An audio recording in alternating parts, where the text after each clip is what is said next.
It's almost deer hunting season, gun season. Comes in tomorrow where I'm at. Trying something new. So some of you have seen this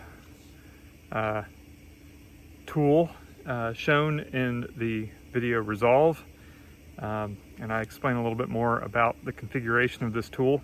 You've also heard me in other videos talk about using the tools for defense in applications like hunting, so that you know your stuff's going to work.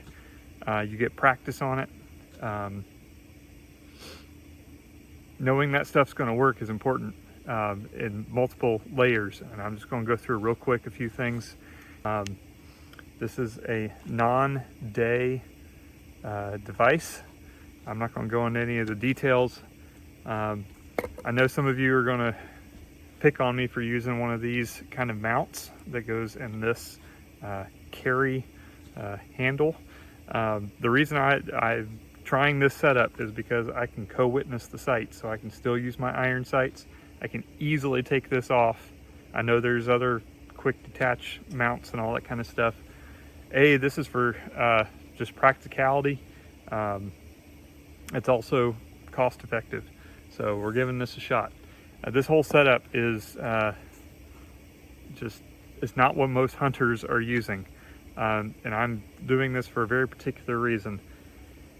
With this caliber, and this is the caliber that this gun is originally designed for, in 223, I'm going to use these soft point tips for hunting tomorrow. I'm going to be focusing on neck shots, possibly head shots, depending on what I'm shooting at, doe or a buck. Don't want to mess up a buck's antlers.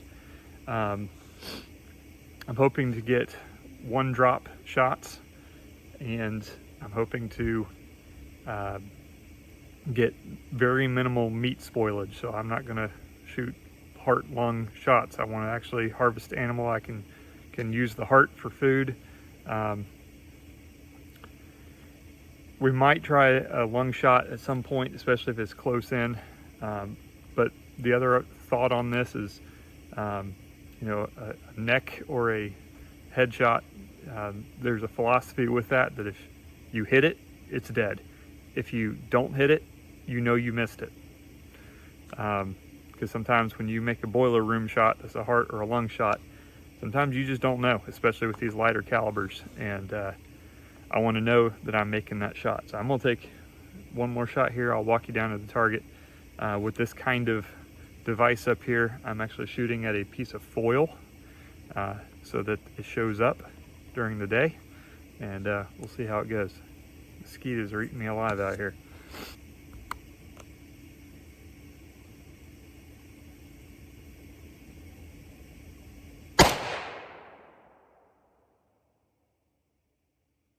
Right next to the last hole.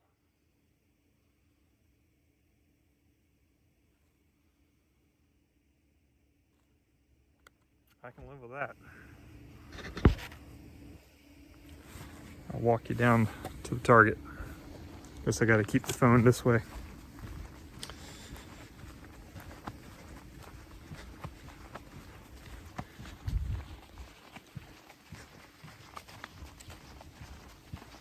Again, this setup is intended to be focused purely on getting meat from a hunting application, if that tells you anything. All right, so here's where we're standing right here. This is where I was aiming. This was my previous shot before I started filming, and this was the shot I just took. Also, I want to point out these are two different bullet loads. At this close a distance, it shouldn't be too much difference in accuracy. I do know that the bigger hole here is a heavier bullet, so that's probably why it's a little lower. But notice how the foil peeled back. That's that soft nose lead tip. When it hit that steel plate behind it, the energy is what peeled that back.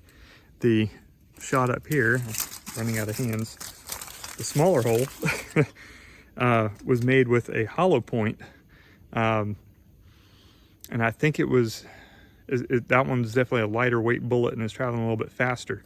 So it doesn't dump as much energy into this target setup as that lead nose. I'm pretty excited about that. I think that's going to deliver a lot of shock on a deer, and excited for tomorrow.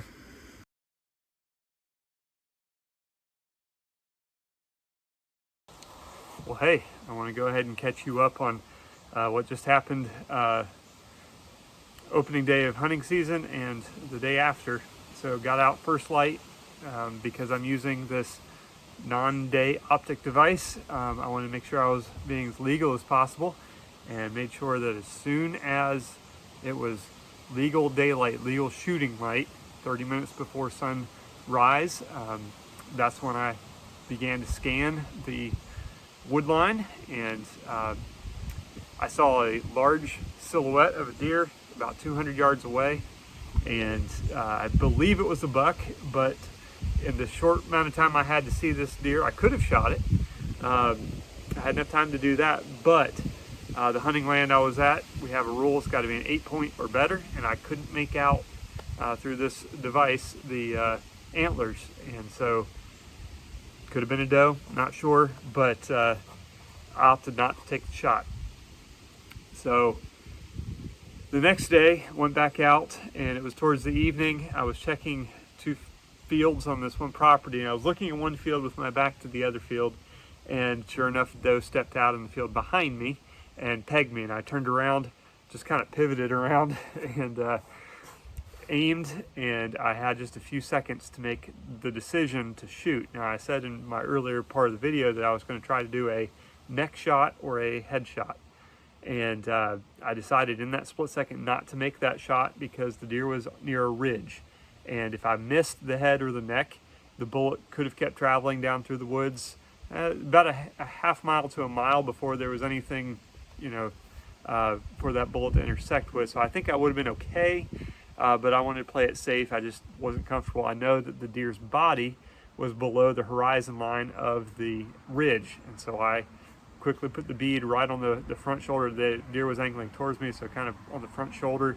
right at the heart, pulled the trigger, and boom, deer spun around, ran about 40 yards, stumbled about 40 yards, because evidently that shot just ruptured the front shoulder blade and ruptured the heart, and the deer ran about 40 yards and nosedived under a brush pile. So walking into this thick mess of woods, I gave the deer a few minutes to settle down, and I stepped in and I turned on this device, or it was still on, and I scanned in the woods. And the type of device this is looks for body heat signatures. That's the kind of device I'm talking about. And because of that, I was able to see the body of the deer still there, laying there warm, just 40 yards away from me, and walked right to it. Saved me a bunch of time tracking. As I was walking to it, did not see a big blood trail because this caliber did not create a pass-through. And again, this is the 223 5.56. This is actually 223 with soft point ammunition. That's what I was using. So first deer I'd taken with this cartridge, with this rifle, with the scope. I would say it was a success. Learned some things from this experience. First off, I should have, let me rephrase that, I should have made sure opening morning that I had charged my scope up. And, you know, I made comment the other day that this co-witness scope mount here might look a little goofy, might be a little top heavy, but the fact that I could utilize the iron sights was a bonus, especially thinking about scope battery life. That's something to keep in mind. If you're going to be in a survival situation, which I do have the capability of doing this, there's a USB port on this that I can plug into a solar charger, and that solar charger could be put into this little pocket here or strapped somewhere else, and then you have a solar charging non-day optic. So how cool is that? But just something to consider. Also, this device has sleep mode and cutoff mode, and it has a lot of settings, and so, you know, before you trust your life to it, you would want to make sure you are very familiar with it, and hence the reason why I'm using it in a hunting environment where the stakes are not nearly as high as a self-defense situation, and I'm being familiar with my gear under pressure and making sure that gear works. That all brings me back to the intention of this design. You know, I realize that most sportsmen, hunters, are not necessarily going to use this modular sporting rifle, but let me make a point. This rifle developed almost 60 years ago by Eugene Stoner. Some very interesting history and very controversial history because supposedly, now this is what I believe to be true, you can probably do some digging on the internet to find this, but this rifle was originally marketed to the hunting community through Rifleman, North American Rifleman magazine, and this cartridge was developed for whitetail deer. You know, a lot of people consider this to be a little too light for the average deer. And, you know, out to certain yardage, beyond a certain yardage, yes, I would not want to shoot a deer with this. But I just proved that it's possible and proved that it's capable. And one other thing with that, though, this is a 20-inch barrel.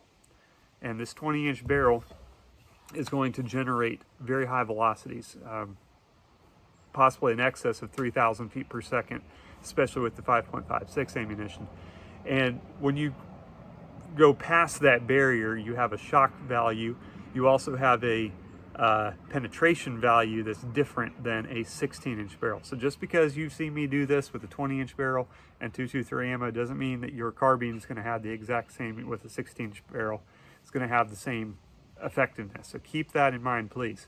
Would I use a 16-inch barrel? Sure, but I would even limit myself closer. The shot I made was about 70 yards, which is ironically what I've been practicing with. But I would probably, with a 16-inch barrel, keep 70 yards and in. I would comfortably take this out to about 150, I think, especially on a headshot or a neck shot. But even out past that point, then my grouping is going to get too big to reliably connect with that size target and be effective. So just, you know, every gun is going to have its limitations. Now again, why would I use this? I mentioned that this was marketed as a hunting rifle supposedly before the military picked up this design to make it into its service rifle. And you know, I don't want to get too political here, but there is this philosophy that we need to pay attention to. On one side of the political aisle, people are calling this type of rifle, and the reason I'm being very careful not using another term for it that's a very popular term, and that is, one side wants to dismiss it, and I'd say it's more the conservative side, I don't know, more the firearm supporting side would say, oh, it's just a hunting rifle, it's just a hunting rifle. Well, that's true, right? The other side of the argument is going to say that is a weapon of war. That is also true. Now, I understand you're going to make the difference between, well, this is semi-automatic, a weapon of war is fully automatic. Honestly, is that a huge difference? I don't think so in the grand scheme of things, especially when it comes to, you know, unfortunately how these weapons are used in mass casualty events. But here's the thing, and I don't want to get too far into the weeds. You know, when it comes down to the Second Amendment, no, I'm getting political, but I won't apologize for this. When it comes down to the Second Amendment, it says the right of the people to keep and bear arms shall not be infringed. Arms is a military term, okay? It's a military term that refers to military weaponry, okay? Now, in the first, you know, the War for Independence, what was used by most patriots was hunting weaponry, but it was almost identical to what was being used by the military at the time. You can make differences about rifling versus musket. In fact, you could even make the argument that what the average American patriot had against the British was actually more effective because it was rifled and it was more powerful, you know, longer range and all that kind of stuff. So when it comes down to that historical argument, you know, this is still, you know, the hunting weapon, or is hunting capable, as well as that military grade armament used in warfare. So I know that I'm splitting some hairs here, but I just get tired, especially of the more firearm conservative sides, trying to dismiss this as a hunting right. You're missing the point. Second Amendment is not about hunting. Okay, hunting is important, and it's a way to test out your gear. But as an American citizen, I firmly believe, and I hope that this video doesn't get taken down because of all the terms I'm using here, but it is your God-given right to keep and to bear arms, and that the Second Amendment helps to guarantee and protect that God-given right, and that it is to protect us from a tyrannical government and from enemy invasion.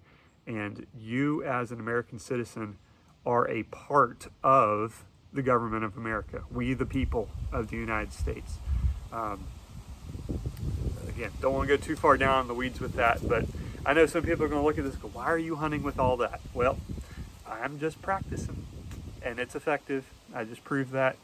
You know, would this be something you would see on a hunting show? Not necessarily, you know. Is there more effective hunting rifles? Yes. And that leads me to my last thing, especially in this tumultuous time period we find ourselves living in. Whenever I make a firearm purchase or build, I am thinking along the lines of, if this were the only gun I could have and feed ammo to and work on and fix, how versatile of a gun is it? I'm not going to go buy a gun that's capable of shooting an elephant, but that's its only role. You know, I want something that can fill multiple roles. This can fill multiple roles, and when you start talking about the 22 long rifle insert that can go in this, talking about night and day capabilities, when you're talking about iron sight capabilities, this cartridge just being a low or intermediate cartridge that is capable of reaching out with this 20H barrel out effectively and accurately out to about 800 yards, and for a hunting scenario out to about 200, 300 yards, which is the average hunting rifle capability anyway. So, you know, what's there to lose? You say, well, cost. What's the cost difference?